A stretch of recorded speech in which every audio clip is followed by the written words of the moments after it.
Tears of joy are happening.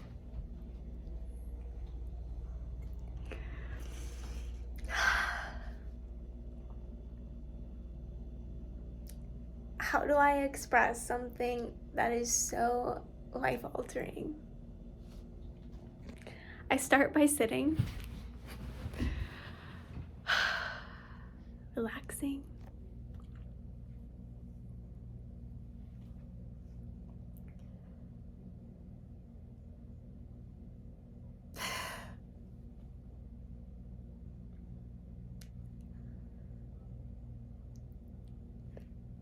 I've thought about killing myself so many times. Scenarios playing in my head, thoughts tricking me that I'd be better off dead, that there's nothing here for me to do, that I can't possibly be happy here, and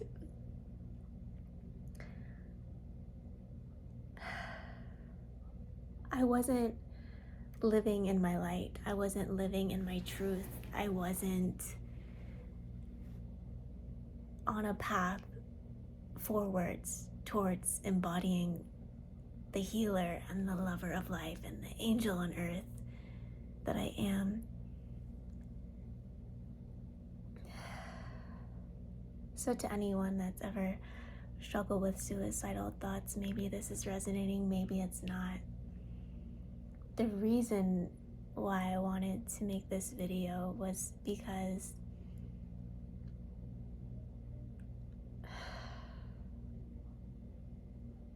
I just had one of those God moments. You know, those moments where you just stop and you're like, how is this really my life? How is this really me? It's something that stretches your identity and makes you see yourself in a totally different light. There is so much that has happened in my life, and with anything happening any different way, I wouldn't have had the most amazing connection with a man from Pakistan that I just had today. This man from Pakistan messaged me on Facebook a few days ago. He was in the hospital and he had just experienced a horrible accident. The doctors were telling him he wasn't going to be able to walk, and I had the Holy Spirit, God, whatever you want to call that energy that defies everything that's on this earth, came through me, and I knew that I needed to tell him that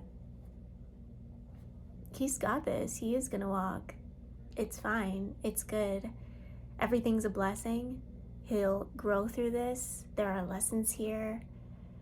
I don't remember exactly what I said to him, but it was weeks ago, and this man has been asking if he can talk to me on the phone, and my initial instinct is, just because of some things that have happened in the past, not because of anything with this man personally, but just, you know, I'm cautious of who I share my energy with. And something in my heart, he messaged me tonight a few moments ago, and something in my heart said to say yes, that you can talk with him and just talk to him for 5 or 10 minutes. You don't have to have a whole long conversation with him, but just talk to him for 5 or 10 minutes. So I said yes, I can talk on the phone, and he called me, and for 3 minutes he expressed complete gratitude for me.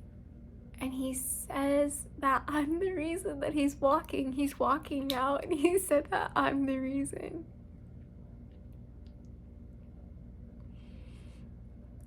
And when people say, like, when he said that I'm the reason that he's walking again, there's this energy inside me that's like, no, and almost wants to not even listen to him saying something like that. And I think that that's the part of me that's dying, and that's the part of me that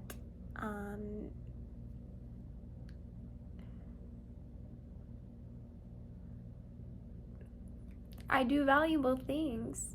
I do meaningful things. My existence matters. I do powerful things. I do meaningful things. My existence matters. I do powerful things. I do meaningful things. My existence matters.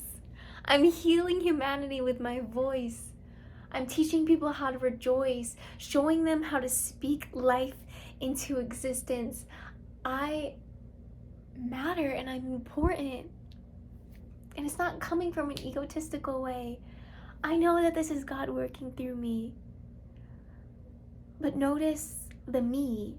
God is working through me and God is working through you. And there's so much that we can do when we trust in our spirit, learn how to hear it. My story with Facebook is interesting. I deleted my profile and my account because I was posting a lot of poetry, and there were some people that were looking at it and wondering if I was okay, and they reached out to my mom, and it caused drama between my mom and I. I was deeply hurt because I just didn't know why. If one of her friends messaged her and asked her if I was okay, I just didn't know why that would be something she would be upset about.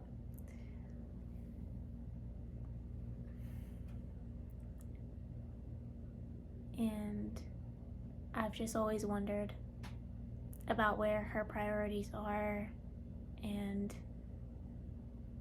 why sometimes it seems like there are so many things that are more important. I don't know. I want to let go of judgment and not judge her for her priorities. It's okay, but I just ended up deleting my Facebook completely because that's what I felt inspired and called to do. And I lived without social media for a while, which is something I've always wanted to do. My YouTube channel is the one thing. It started in 2020 and I haven't. It's gonna always be the same channel. YouTube forever. Knock on wood somewhere. I'll knock on this. So then that's probably someone's wall. They're probably like, why is someone knocking on my wall? But anyways, tonight, just when this man, the only reason I'm connected to this man is because something happened. I was in Europe for 3 months and not on social media at all, and I became someone that was so eager to connect with every single human being I possibly could. I've always kind of been that way, but again, there's this shell of, oh, I can't do that because it'd be draining, or what about the bad people, or no.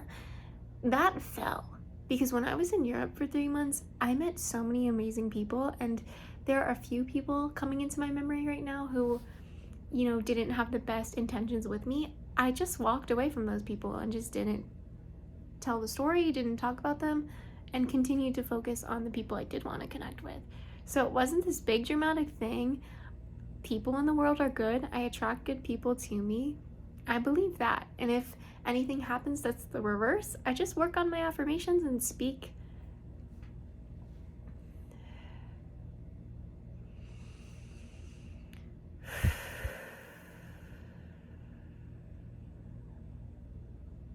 I'm noticing sometimes that when I talk, my inner voice shuts down. I feel like it's the small part of me that's me, inside of me. And it's so used to me abandoning that part of me that it kind of just will hide away. Like, oh, because I've been really in my power and in my inner voice and in that energy. And I feel like my inner voice, after a few moments of that, it starts to automatically withdraw because it's just anticipating that I'm not going to be listening because it's what has happened in the past. But hey, real self, true self, I'm speaking from your space.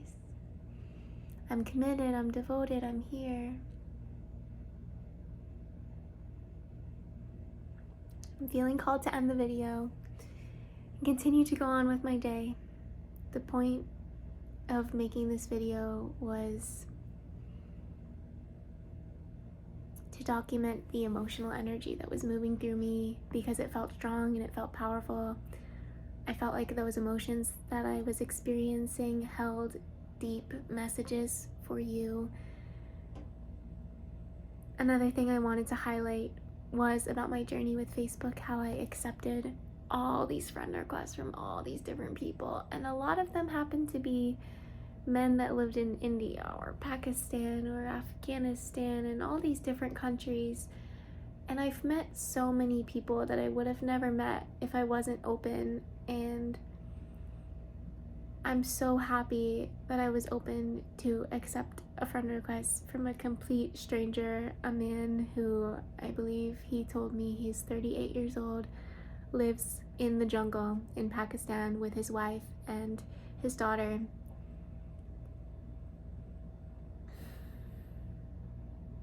Couldn't walk.